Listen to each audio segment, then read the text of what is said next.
Ma garanaysaa waddamada ku yaala Bariga Afrika? Waddamadaas waa 16-kan.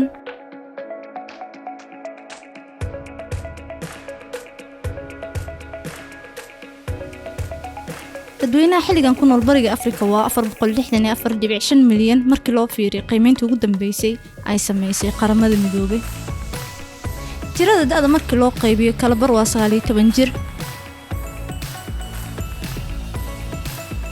dadweynaha dadka ku nool Bariga Afrika ee Itoobiya waa 114.9 malaayiin dad ah, halka dadka Tanzania ku nool ay yihiin 59.7 malaayiin dad ah.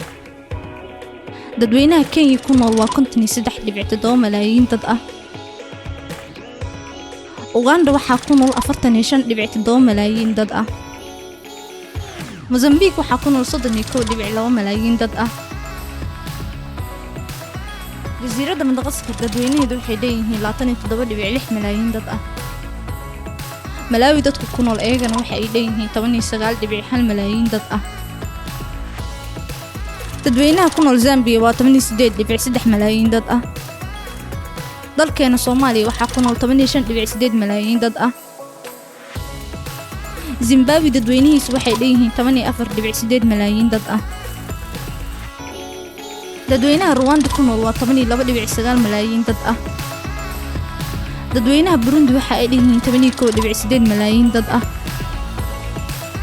koonfurta Suudaan waxaa ku nool 11.1 malaayiin dad ah.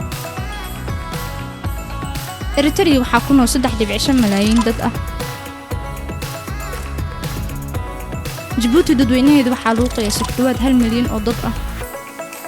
ugu dambeyn markii la isku daro jasiiradaha yarka ku kooban yihiin Comoros, Seychelles iyo Mayotte dadweynaheedu waxay leeyihiin 3.1 malaayiin dad ah.